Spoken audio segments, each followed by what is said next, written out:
여러분 반갑습니다. 구약 개강 강좌입니다. 우리 함께 기도하고 시작하겠습니다. 하나님 아버지, 지난 한 주 우리를 붙들어 주시고 또 오늘 이렇게 모여서 하나님의 말씀을 공부하게 하심에 감사합니다. 하나님, 오늘 구약 역사서를 공부할 텐데 하나님께서 우리에게 말씀하시고자 하는 것을 잘 깨닫고 큰 은혜 받는 시간 되게 하여 주옵소서. 예수님 이름 의지하여 기도드립니다. 아멘. 네, 성도님들 반갑습니다. 한 주 잘 지내셨습니까? 우리 지난 시간에 예정된 시간보다 조금 길게 강의가 진행됐었는데요. 어떻게 모세오경이 잘 이해가 되셨는지 모르겠습니다. 조금 딱딱하고 어렵다 할지라도 여러분들 마지막 구약 개강까지 인내하시고 가시면 구약 전체의 그림이 잘 그려질 줄 믿습니다.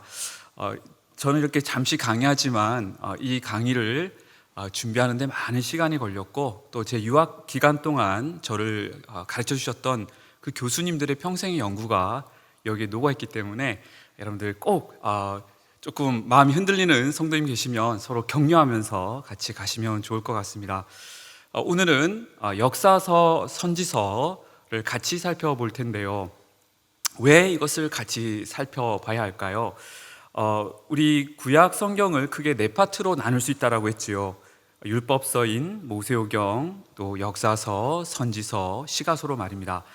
자, 이 구약 전체가 말하는 바가 뭐라고 했습니까? 타락한 이 인생을 구원하시기 위해서 하나님께서 이스라엘을 부르시고 그들이 하나님의 백성답게, 하나님의 자녀답게 살아갈 수 있도록 하나님의 성품을 가르쳐주는 율법, 십계명을 모세오경에서 부여하셨다라고 했지요.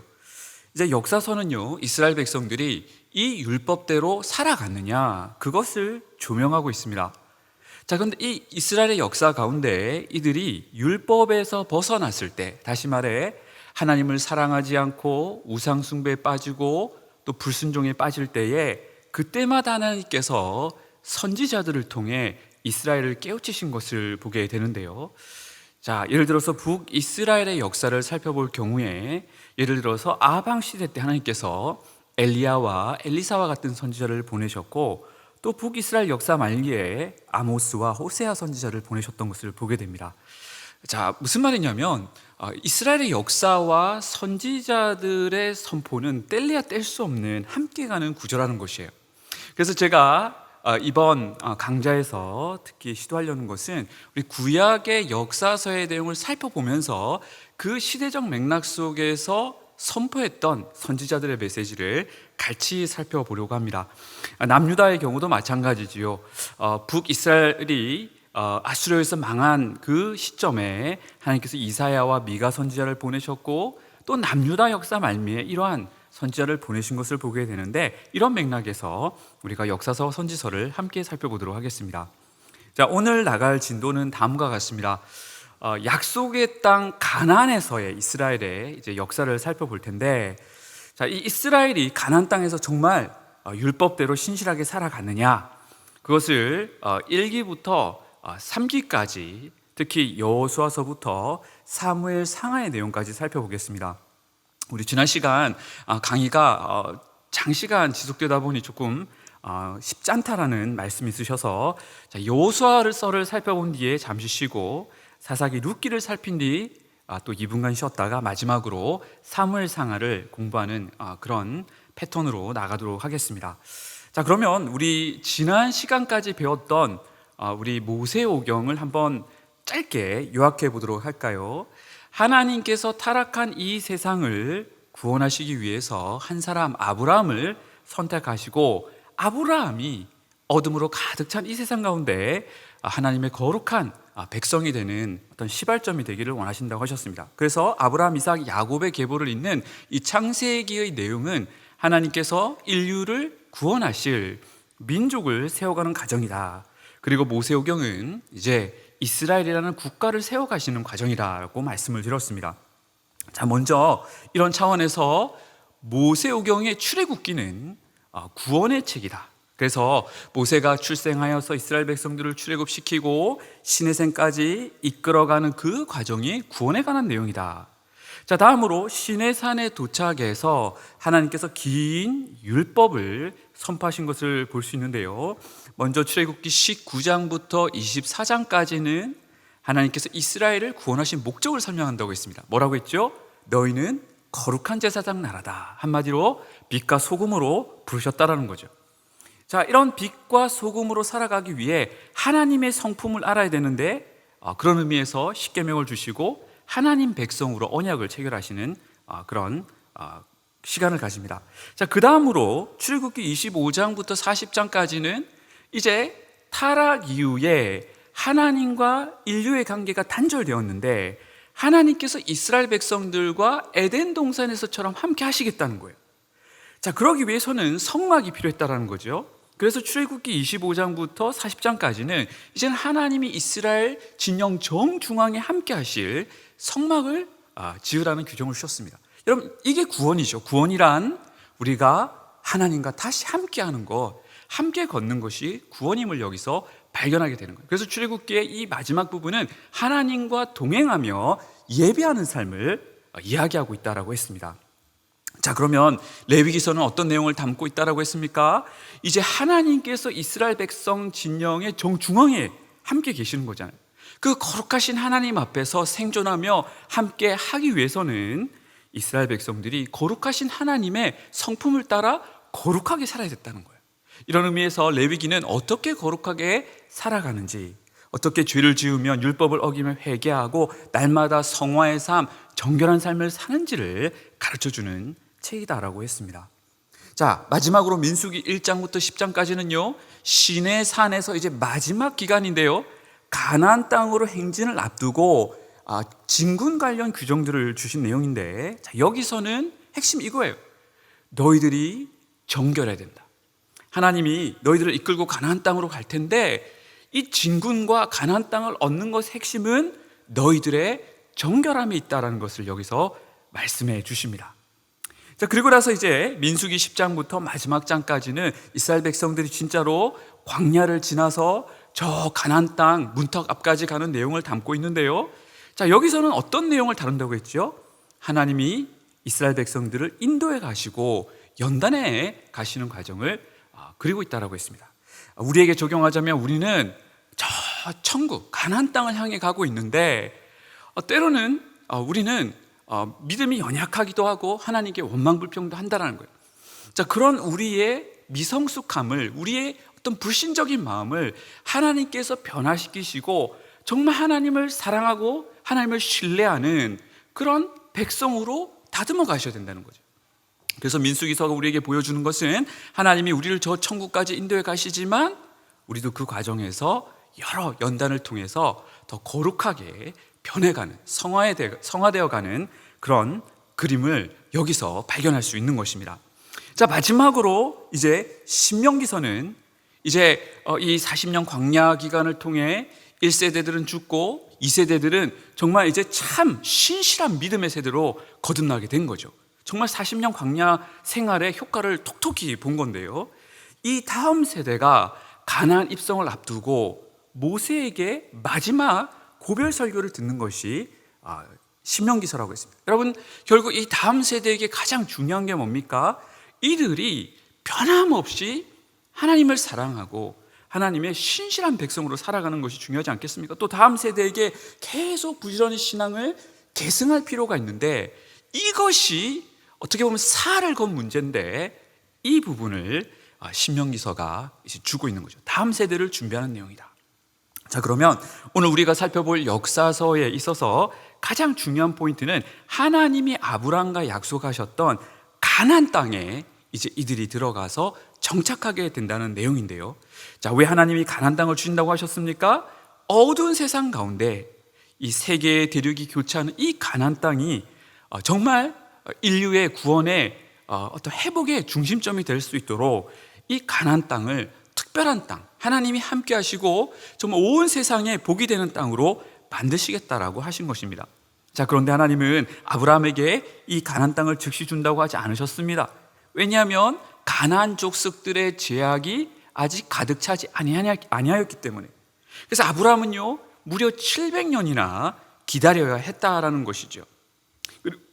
그리고 그 기간이 지나서 이제 애굽으로 내려갔던 야곱의 후손들이, 야곱과 야곱의 후손들이 이제 출애굽하여서 시내산을 거쳐서 이제 가나안 땅으로 드디어 들어가게 됐다는 것이에요. 자, 그런데 여러분들, 여기서 우리는 중요한 이슈에 직면하게 됩니다. 물론 하나님께서 이 가나안 땅을 700년 뒤에 주시는 이유는 가나안 족속들의 죄악이 가득 차지 않았다라고 했는데, 자, 이런 의미에서 우리가 신명기 20장을 보게 되면 하나님께서 이 가나안 족속들을 진멸하라고 말씀하세요. 여러분, 이게 말이 됩니까? 어떻게 하나님이 어떻게 보면 인종 말살 정책과 다름이 없는 이런 일을 명령하실까? 이것 때문에 구약이 어렵다라고 하시는 분들이 계시는데요. 여러분, 우리는요 지금 여호수아 장군이 이스라엘 백성들을 이끌고 가나안에 들어가서 가나안 백성들을 진멸하는 이것을 하나님의 심판 사건으로 이해해야 된다는 거예요. 그러니까 하나님 말씀하셨던 그 700년 뒤의 그 심판 시점이 도래한 것이라는 거죠. 여러분, 그것을 어떻게 할 수 있을까요? 자, 레위기서 18장을 보시면 하나님이 이 가나안 백성들의 타락상을 보여주시는데, 자, 18장 우리 조금 같이 읽어보실까요? 다는 아니더라도. 시작. 여호와께서 모세에게 말씀하여 이르시되 너희는 내가 인도할 가나안 땅의 풍속과 규례도 행하지 말라. 내 어머니의 하체는 곧 내 아버지의 하체이니 너는 범하지 말라. 너는 내 자매 곧 내 어머니의 딸의 하체를 범하지 말지니라. 내 손녀나 내 외손녀의 하체를 범하지 말지니라 하면서 계속해서 이 가나안 족속들처럼 내 친족의 하체를 범하지 말라라고 명령하고 있는 것을 보게 됩니다. 여러분, 굳이 설명이 필요 없겠죠? 성적 문란입니다. 여러분, 가나안 백성들이 이렇게 성적으로 문란했습니다. 그뿐만이 아닙니다. 레위기 18장을 보시면 가나안 땅에는 동성애가 만연했고 심지어 동물과 교접하는 일도 있었습니다. 정말 일이 있었습니다. 여러분, 또 가나안 땅에서는요 자녀를 제물로 이 우상들에게 바치는 관행이 있었습니다. 자, 그래서 이 몰렉이라는 신이 있어요. 이 암몬 민족의 신인데요, 이 몰렉에게 자녀를 이렇게 갖다 바치는 거예요. 여러분, 이런 몰렉 제사의 관행들이요 고대 근동의 과거 문헌들에서 아주 많이 등장해요. 어떻게 보면 가나안 민족들 간에 자녀를 불에 불살라 제물로 바치는 이 일들이 아주 비일비재하게 장이 됐다는 것입니다. 그럼 참고로 이 암몬 족속이 누구입니까? 바로 아브라함의 조카 롯의 큰딸, 그리고 작은 딸이 있었는데 이 작은 딸이 암몬 족속을 이루게 되죠. 현대 요르단 지역인데요. 여러분, 이 암몬 족속이 있었던 이곳, 현대 요르단의 암만 지역인데요, 여기 여러분들 지금 가보시면 진짜 몰렉 신전이 이렇게 있습니다. 이렇게 몰렉 신전에 들어가 보시면, 전시관에 들어가 보시면 암몬 신전의 모형을 본따서 이렇게 만들어 놨는데, 이 문양을 보시면 모든 문양이 굉장히 음란한 것을 보게 됩니다. 한마디로 이 신전에서 자녀들로 불로 살라서 제물로 바치고 음행이 저질러졌다라는 것이죠. 여러분, 이뿐만이 아닙니다. 가나안 민족들은요 바알 숭배를 한 민족들이었죠. 어떻게 보면 이제 바알이 우리가 구약을 이해함에 있어서 가장 중요한 어떤 신이라고 할 수 있는데, 우상이라고 할 수 있는데, 여러분, 가나안 민족들은 다 바알 숭배를 했어요. 자, 왜 그럴까요? 가나안 땅에서는요 농사를 지어야 됐어요. 근데 거기는 어떤 다른 이집트나 아수르 또 바벨론 같이 이런 큰 지역에 주요한 강들이 간통했는데 가나안 땅만은 강이 없었던 거예요. 오직 비에 의해서만 농사가 가능한 환경이었다는 거죠. 이런 의미에서 비의 신인 바알을 가나안 민족들이 아주 음란하게 섬겼던 것을 보게 돼요. 자, 여러분들, 여기 이스라엘의 영토의 그림인데 강이 없는 거예요. 저기 요단강이 있고 왼쪽으로는 지중해가 있지만 정작 이스라엘의 그 중앙 산악 지역에는 물이 통과하지 않는 것을 보게 된다는 거예요. 결국 이 가나안 백성들에게는 바알밖에는 생존 수단이 없었다. 이스라엘 백성들이 이제 가나안 땅에 들어가서 자신들도 고민하는 거예요. 이제 바알을 의지할 것인가, 하나님을 의지할 것인가, 이 어떤 선택 기로에 놓였었는데, 여러분, 근데 바알 숭배의 특징이 있어요. 바알 숭배는요 성적 타락과 연결되어 있습니다. 여러분, 바알이 비를 내려주는 메커니즘이 뭔지 아십니까? 바알 신전에서 수많은 창기들이 있어요. 여자 창기도 있고 남자 창기도 남창도 있었는데, 일반 백성들이 이 신전에 와서 음행을 하면 그 음행하는 모습을 바알이 보고 자극을 받아서 이 여신들과 관계 속에서 비를 내려준다라고 봤다라는 거예요. 그러면 바알이 비를 내려주게 하기 위해서는 이 바알 신전에 가서 그 매춘을, 창기들과 매춘을 해야 되는 구조였다라는 거예요. 여러분, 한마디로 성적 타락이었어요. 자, 여러분, 어떤 그림이 그려지십니까? 소돔과 고모라가 따로 없는 거예요. 지금 가나안 족속들이 이 지형까지 왔기 때문에 하나님이 여호수아와 그 백성들을 통해 심판하셔야 되는, 진멸해야 되는 그런 상황에 놓였다는 겁니다. 여러분, 우리가 꼭 기억해야 될 거는 하나님께서 가나안 백성들에게 무려 700년의 회개할 기회를 주셨다는 거예요. 하나님이 아브라함에게 그 가나안 땅을 바로 주시지 않은 이유는 바로 이 죄악상에 대한 회개의 기회를 주셨기 때문이라는 거예요. 자, 마치 북이스라엘이 우상 숭배에 너무 심하게 빠져서 하나님이 앗수를 보내셔서 심판하셨던 것처럼, 또 남유다도 너무 악행에 심하게 우상 숭배를 했기 때문에 하나님께서 바벨론을 통해 심판하셨던 것처럼 이 가나안 족속들을, 이스라엘 백성들을 통해 심판하셔야 됐다는 거예요. 여러분, 그리고 우리가 또 살펴볼 것은 예외 조항이 있었어요. 가나안 족속들 가운데 하나님께 항복하고 나온 사람들, 그래서 기생 라합이나 기브온 족속들은 다 구원을 받았어요. 하나님께 나오는 자들은 진멸되지 않았다. 다 구원을 받았어요. 이스라엘 백성이 됐어요. 자, 그리고요, 가나안 땅 외의 민족과 관련된 전쟁에 관한 규정을 보시면 그렇게 진멸하라고 하지 않으셨어요. 먼저 화평을 선언하라고 되어 있다. 그러니까 아주 제한된 가나안 족속들만 그렇게 심판이 임하는 것으로 하나님께서 말씀해 놓으셨다는 거예요. 여러분, 자, 이런 의미에서요, 지금 우리가 여호수아서에서 보게 될 이 거룩한 전쟁, 진멸에 관한 내용은 오늘날 적용할 수 없는 내용이에요. 이스라엘 역사의 그 시점에만 가능한 일이라는 거죠. 예를 들어서 저는 대구에 있는 고등학교를 잘 모르지만 남산고등학교에 우리 일진 애들밖에 없다. 그러면 우리 남산교회 성도님들이 저와 구약개관을 끝내고 모두 도끼를 들고 이 남산고등학교 아이들을 다 어떻게 진멸하러 간다, 이거는 말이 안 된다는 거예요. 여러분, 이것은 과거 여호수아 시대 때만 특수하게 가능했다. 지금은 여러분, 하나님이 어떻게 하나님을 세상에 알리라고 말씀하십니까? 어떻게 하나님 나라를 확장하라고 말하십니까? 한 손에 사랑, 한 손에 복음을 들고 가야 한다는 것이죠. 자, 이제 우리 본격적으로 여호수아서를 이제 살펴보도록 하겠습니다. 자, 이제 이 여호수아서는 가나안에 들어간, 가나안을 정복한 내용을 담고 있는데요. 자, 그 여정을 보시면 여호수아 3장에서 요단강을 건너게 되고요, 여호수아 6장에서 9장까지 먼저 가나안 땅의 중앙 지역인 여리고와 아이성을 정복하는 내용이 나옵니다. 자, 그리고 나서 쭉 아래로 내려와서 남부 지역을, 그리고 북부 지역으로 올라간 뒤에 모든 정복 이후에 이제 13장부터 21장까지는 땅을 분배하는 내용이 나오는 것을 보게 됩니다. 자, 그런데 여러분들, 이스라엘은 지금 큰 도전에 직면한 거예요. 여러분, 이 가나안 땅이 어떤 땅입니까? 모세 시대 때 12정탐꾼 중에 10정탐꾼이 나 못 들어가겠습니다.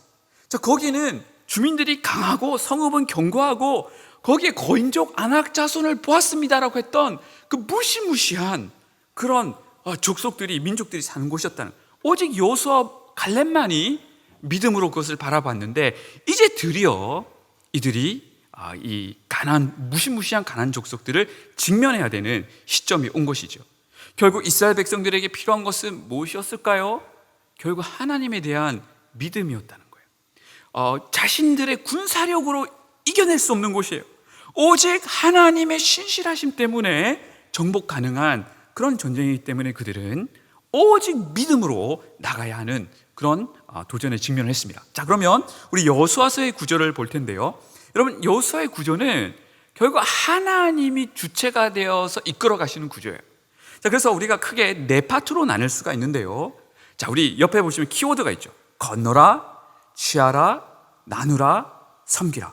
바로 이 구조로 여호수아서가 흘러갑니다. 결국 하나님께서 이스라엘 백성들에게 먼저 요단강을 건너고, 두 번째는 그 땅 여리고를 취하고, 세 번째는 땅을 나누고, 그리고 나서 이제 여호수아가 다음 세대에게 너희들은 이제 여호와 하나님만 섬겨야 된다는 것을 가르치는 이 네 가지 내용으로 구성됐다라고 할 수 있겠어요. 그럼 차례대로 한번 살펴보겠습니다. 자, 먼저 건너라입니다. 요단강을 건너라입니다. 여호수아 1장부터 5장까지의 내용인데요. 자, 여기 보시면 하나님께서 이스라엘 백성들을 이끌어 가시는 것을 보게 돼요. 하나님께서 가나안 땅으로 들어가라 명하시고요, 가나안 거민들이 두려움에 빠지게 하시고요, 하나님이 요단 강물을 갈라서 건너가게 하시고요, 그리고 재헌신의 의미로서 할례를 하라 명하시죠. 자, 먼저요, 우리 여호수아 가장 먼저 등장하는 하나님 명령이 7절 8절에 1장 7절 8절의 내용인데, 같이 한번 읽어보실까요? 시작. 오직 강하고 극히 담대하여 나의 종 모세가 내게 명령한 그 율법을 다 지켜 행하고 우로나 자로나 치우치지 말라.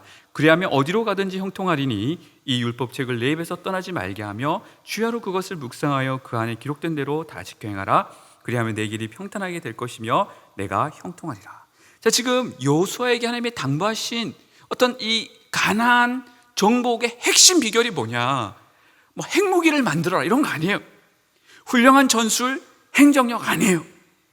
오직 율법을 묵상하고 그 말씀에 순종, 너희들이 하나님의 백성답게 나와 바른 관계 속에 있으면 돼 라고 말씀하시는 거예요. 여러분, 우리 또한 어떻게 보면 하나님 나라를 확장하는 일을 하지 않습니까? 우리에게 필요한 것은 전술과 전략이 아니라 하나님 앞에서 바른 관계 가운데 있는 것이라고 할 수 있는 거예요. 여러분, 여호수아 2장에서 보여주는 건 뭡니까? 이제 두 정탐꾼이 여리고성에 이렇게 탐험하러 가는 거예요. 그런데 과거 1세대 12정탐꾼하고는 너무 다른 모습을 보여요. 1세대들은 특히 10명은 불신으로 그곳을 바라봤죠. 근데 두 정탐꾼은 믿음으로 들어가서 믿음으로 그 땅을 쟁취하려고 하는 것을 볼 수 있습니다. 여러분, 여기서 우리가 무엇을 발견합니까? 40년 광약 기간이 진짜 이들을 업그레이드 시킨 거예요. 믿음의 사람으로 바꿔놓은 것을 볼 수가 있어요. 자, 이 두 정탐꾼이 들어가서 기생 라합의 도움을 받았고, 이 때문에 라합이 또 구원을 받는 일이 벌어지게 되죠. 자, 이제 3장에서 이들이 요단강을 건넙니다. 자, 근데 요단강이요 갈라져요. 여러분, 이것의 의미는 뭘까요? 홍해의 기적이 재현되고 있는 거예요. 마치 하나님이 이스라엘을 애굽에서 건져내셨을 때 홍해가 갈라지는 이적으로 그들을 인도하셨던 것처럼 하나님이 지금도 이스라엘 백성들과 함께 하시며 동일한 구원 역사를 펼치고 계신다는 것을 보여주고 있는 거예요. 자, 그런데 여러분들, 한 가지 우리가 눈여겨볼 것이 있어요. 네, 지금 오늘 하루 종일 근무하시고 많이 피곤하신 것 같아요. 참 제가 너무 아쉬운 것이 저에게 더 재밌는 농담들이 많이 있으면 좋겠는데 농담들이 많이 부족한 것 같습니다. 어쨌든 여러분들 주님의 말씀 안에서 기쁨을 누리시기를 소망해 봅니다. 자, 요단강을 건너자마자 어떤 일이 펼쳐졌을까요? 자, 이 그림이, 여러분들 그림이 참 잘 그려져 있죠. 자, 요단강을 딱 건넜는데 바로 옆에 여리고성이 보여요. 근데 여리고성이 얼마 되지 않는 이 길갈에서요, 하나님이 느닷없이 명령하시기를 할례를 행하라는 거예요. 그리고 유월절을 지키라는 거예요. 여러분, 아니 지금 이 여리고성이 눈앞에 있다? 언제 어떻게 이들이 자신들에게 들이닥쳐서 공격할 줄 모르는 상황이잖아요. 근데 할례를 행하라는 것을 어떻게 이해할 수 있을까요? 여러분, 이게 복용수술이잖아요. 이거 하면요, 과거에는 꼼짝을 못하는 거예요. 그냥 마비인 거예요, 전 국민이. 근데 하나님은 이 위험한 적군들이 다 보고 있는 이 인근 지역에서 제일 먼저 길갈에서 할례를 하라고 하시는 거예요. 여러분, 이것의 의미는 뭘까요? 가나안 정복의 모든 승패는 하나님께 달려있다는 거예요. 하나만 믿으라는 거예요.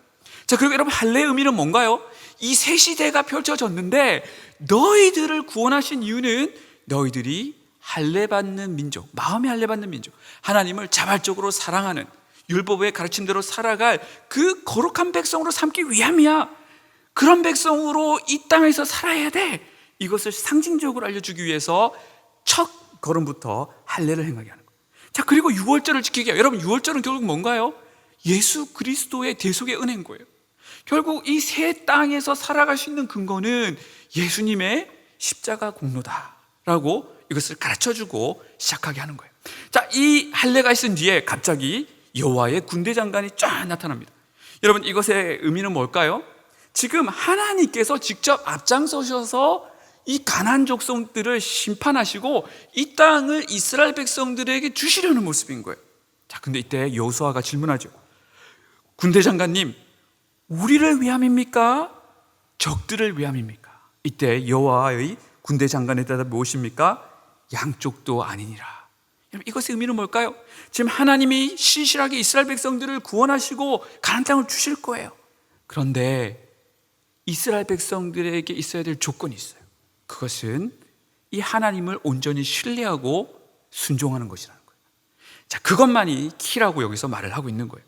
자, 이처럼 가나안 땅을 정복하는 이 5장에서 12장의 내용을 보셔도 하나님이 이끌어 가시는 것을 보게 돼요. 여호와의 군대 장군이 앞에 서 있다라는 것이 그걸 말해주지요. 또 하나님이 이제 여리고성과 이런 것들을 정복할 때 모든 전쟁 전략을 가르쳐 주세요. 그리고 하나님이 전쟁에 승리를 주시지요. 그런데 여러분, 이들이 하나님 명령에 불순종했을 때는 패배하게 돼요. 아간의 범죄로 아이성 전투에서 패배하게 되죠. 여러분, 여기서 우리가 발견하는 중요한 원리가 뭐죠? 자, 이게 바로 여호수아서의 핵심이에요. 먼저 여호수아서가 말씀하고 있는 것은 하나님이 인류를 구원해 가시는 데 있어서 신실하시다는 거예요. 하나님이 아브라함과 맺으신 약속에 있어서 신실하시다는 거예요. 하나님이 앞장서서 인류 구원의 계획을 위해서 이스라엘 백성들을 가나안 땅을 취하는 여기 있어서 이끌어 가신다는 거예요. 자, 그런데 중요한 것은 이러한 하나님의 인도하신 가운데 이스라엘 백성들이 뭐로 반응해야 된다고요? 믿음과 순종으로 반응해야 된다는 거예요. 여러분, 이거에 우리에게 그대로 적용돼요. 여호수아서가 우리에게 주는 메시지는 우리는 천국을 향해 감에 있어서 우리에게 필요한 것은 믿음과 순종이라는 거예요. 하나님 우리를 신실하게 이끌어 가신다는 거예요. 우리 남산교회 성도님들 하나님 나라 확장, 대구 지역의 하나님 나라 확장을 원하고 우리 직장에서 하나님 나라가 확장되는 것을 어떻게 읽어낼 수 있습니까? 우리는 하나님께 믿음과 순종으로 나아가야 된다는 거예요. 이것이 여호수아서의 핵심 키예요. 자, 여러분, 이것을 잘 보여주는 게 먼저 이 여리고서 정복 아닙니까? 이스라엘 백성들이 하나님을 믿고 순종했을 때 하나님이 신실하게 이 난공불락이 여리고성을 무너뜨리시는 것을 보게 돼요. 여러분, 뭐라고 하셨어요? 평소에 한 바퀴 돌다가 마지막 날에 7번 돌래요. 그리고 와 외치면 와르르 무너진대요. 여러분, 이런 게 어디 있습니까? 여러분, 실제로 여리고성이 이스라엘에 가면 있어요. 여러분, 바로 여기가 이 무너진 여리고성 고고학 장소예요. 무려 8,500평이 되는 곳으로서 지금도 발굴이 계속 이어지고 있어요. 여러분, 거기 가시면 케이블카가 그 위로 지나가고요. 지금 제가 사진 일부를 담아 놓은 거예요. 여기가 바로 여리고성 무너진 성터예요. 여러분, 그대로 고고학적으로 남아있는 거예요. 학자들이 이곳을 이렇게 연구해 보니 원래 여리고성이 이렇게 생겼을 것이다 라고 본다는 것이죠. 여러분, 근데요, 하나님께서 놀라운 일을 행하셨어요. 자, 백성들이 와 외쳤을 때요, 성벽을 바깥쪽으로 무너지게 하셨어요. 여러분들 여리고성 가보시면 진짜 그렇게 돼 있어요. 왜 이렇게 하셨을까요? 이스라엘 백성들이 이 무너진 성벽을 계단 삼아서 성으로 진격하라고 하나님께서 그렇게 무너지게 하셨던 것을 우리는 보게 된다는 거예요. 여러분, 근데 참고로요, 이 여리고가 어딜까요? 자, 이 요단강을 건너자마자 있는 곳이에요. 건너자마자. 그러니까 아주 낮은 지대라는 것이죠. 여러분, 이 여리고에 가시면 삭개오의 집이 있어요. 그리고 삭개오의 뽕나무도 있고요. 추정하는, 삭개오의 뽕나무라고 추정하는 곳도 있고요. 또 헤롯 왕의 별장이 있는 것을 보게 됩니다. 자, 이제 우리가 이 여리고를 봤는데 그 다음으로 하나님이 취하하신 곳이 아이성이지요. 여러분, 근데 아이성의 위치를 보실까요? 여리고는 요단강을 지나자마자 있는 해수면보다 한 220m 아래에 있는 낮은 곳이었어요. 그런데 다음 전투에 차지해야 될 곳은 무려 해발 900m 있는 저 이스라엘 지역의 꼭대기에 있는 아이성으로 가야 된다는 거예요. 여러분, 거기까지 가려면 이 1000m 이상의 고도를 약 20km 정도 가야 하는 거리였어요. 여러분, 그런데요, 이 아이성 전투가 우리에게 주는 메시지가 뭘까요? 자, 여리고성은요, 하나님께 믿음으로 반응했을 때 하나님이 신실하게 이뤄가는 역사를 그리고 있다면, 아이성 전투는요, 이스라엘 백성들이 불순종했을 때 실패했다는 것을 보여주는 거예요.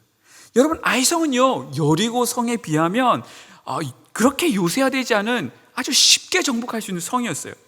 소수 군대를 파견한 것으로부터 우리는 그것을 알 수 있지요. 그러나 이 아간의 범죄가 결국 이스라엘 백성의 전투 패배로 귀결됐다는 거예요. 여러분, 우리는 여기서 이 여호수아서의 중요한 메시지를 다시 발견하게 돼요. 결국 하나님이 신실하게 이끌어 가시는데 이들이 신실하게 순종하며 반응할 때 승리하게 되지만, 아이성 전투처럼 불순종했을 때는 패배하게 된다라는 것을 보여주는 거예요. 그들이 회개했을 때에 아이성을 다시 얻게 됐다는 거예요. 결국 여기서 우리는 다시 믿음과 순종의 중요성을 발견해요. 여러분, 여기가 어디냐면요, 이 아간과 그에게 속한 것을 심판했던 아골골짝이에요. 여러분, 이런 차이죠. 아골골짝 빈들에도 복음 들고 가오리라. 바로 여기가 아골골짝인데요, 바로 아간이 죽임을 당한 곳이죠.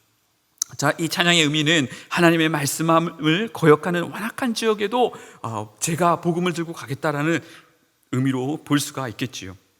여러분, 우리 다음에서 보는 내용에서도 동일한 어떤 신학적 메시지를 발견할 수 있어요. 여러분, 이 여호수아 9장에서요, 기브온 족속이 하나님께 항복하고 나오잖아요. 물론 이스라엘 백성들 속이긴 했지만 그들은 항복하고 나왔기 때문에 구원을 받았어요. 마치 라합이 항복하고 하나님께 나왔을 때 구원을 받은 것처럼.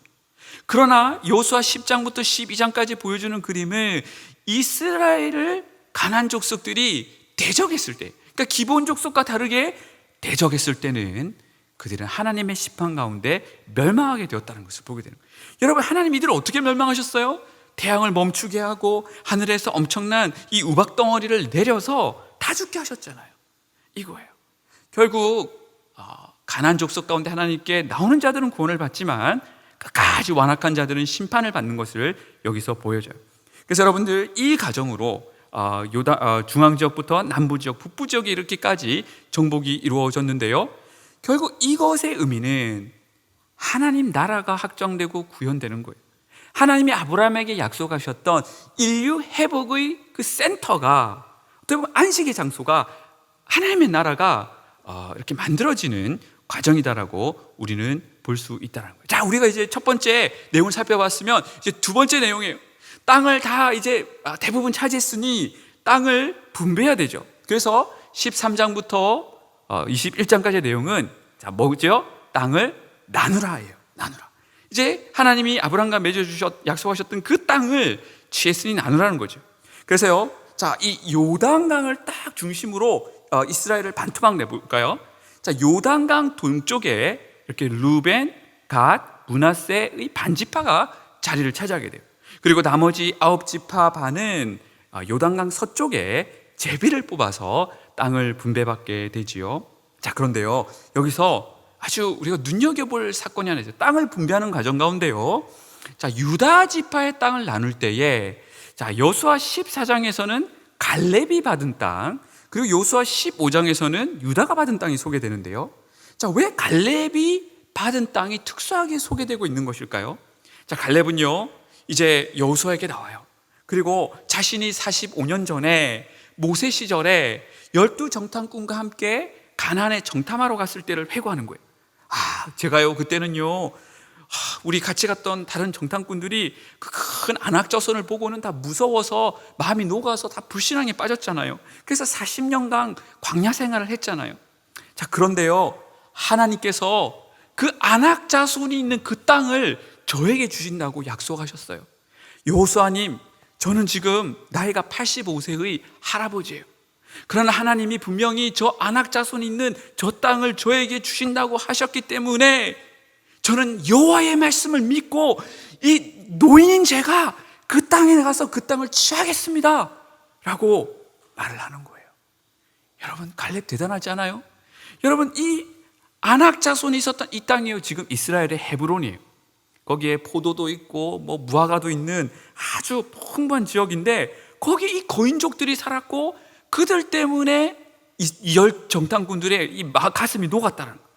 근데 갈렙은요, 그 아낙 자손을 두려워하지 않았어요. 아낙 자손보다 하나님을 더 두려워한 거예요. 이 노인이요, 85세 노인이요. 여러분, 갈렙이 어떻게 됐을까요? 그 나이 많은 갈렙이 이 땅을 취한 거예요. 그래서 여호수아 14장 13절을 같이 읽으실까요? 여호수아가 여분네 아들 갈렙을 위하여 축복하고 해분을 그에게 주어 기업을 삼게 하며 그 땅에 전쟁이 그쳤느니라. 그래서 우리 이런 찬양이 있지요. 이 산지를 내게 주소서, 그날에 주께서 말씀하신 이제 내가 주님의 이름으로 그 땅을 취하리니. 여러분, 우리 힘으로는 안 돼요. 그러나 우리 하나님은 전지전능하시기 때문에 하나님이 개입하시면 불가능한 일이 없다라는 거예요. 갈렙은 그 아낙 자손을 본 것이 아니라, 현실을 본 것이 아니라 가장 위대하신 하나님을 바라보며 이 땅을 향해 나아갔다라는 거예요. 여러분, 우리 가나안 땅 분배에 있어서 우리가 또 눈여겨볼, 어떻게 보면 여호수아서에서 가장 핵심 내용이라고도 할 수 있는데요, 여러분, 이 땅을 분배한 것의 가장 중앙에 뭐가 있습니까? 회막을 실로에 세운 거예요. 무슨 말이에요? 성전을 그 가나안 땅 중심에 세웠다라는 거예요. 여러분, 결국 이스라엘 백성들과 하나님이 그 정중앙에 함께 하셨잖아요. 그 하나님의 임재가 이제는 어디 있는 거예요? 그 가나안 땅의 중앙인 실로에 있다라는 거예요. 결국 하나님이 그들과 함께 하시고 예배 받으시겠다라는 것인데요, 여러분, 이 실로에 그 성막이 있었던 곳이 고고학적으로 다 이미 드러났어요. 바로 실로가요, 이 족장의 도로에 있어요. 베델과 세겜 사이에 실로가 있는데요, 우리 한번 영상으로 보도록 하겠습니다. CTS는 이번 추석 연휴 기간에 고고학 발굴지들을 찾아가 보는 고고학 탐사 다큐 성경은 역사다를 만들어 방송할 예정입니다. 이번 한 주 동안 CTS 뉴스는 그중 몇 곳을 먼저 소개해드리겠습니다. 첫 번째로 예루살렘 이전의 이스라엘의 수도였던 실로를 찾아가 봅니다. 박지영 통신원입니다. 약속의 땅에 도착한 이스라엘 백성이 하나님의 성막을 세운 실로는 369년간 이스라엘 수도로서의 역할을 한 곳입니다. 이곳에서 여호수아가 12지파에게 땅을 분배했고, 흩어진 이스라엘 백성들은 매년 3번씩 절기 때마다 실로에 모여 예배를 드렸습니다. Here in Shiloh, it's biblical history coming alive. We don't need to go to a bookstore and to buy a tour guide. We take the Bible. The Bible is our tour guide. We walk with the Bible in hand and we see and experience exactly what appears in the Bible itself. 실로는 1922년 덴마크 탐험가에 의해 처음 발견돼 1926년부터 1932년 사이 첫 발굴이 이루어졌고, 이후 1981년부터 다시 시작돼 지금까지 계속되고 있습니다. 고고학자들은 지리적 위치, 지형, 그리고 그동안의 발굴 결과를 토대로 이곳이 성경 속 실로의 위치가 맞다고 확신하고 있습니다. 이곳에서는 교회터가 5곳이나 발견됐는데, 보통 성경 속 주요 장소들에는 대대로 사람들이 그곳을 지키며 살다가 비전틴 시대에 교회가 세워지면서 고고학적으로 큰 흔적을 남깁니다.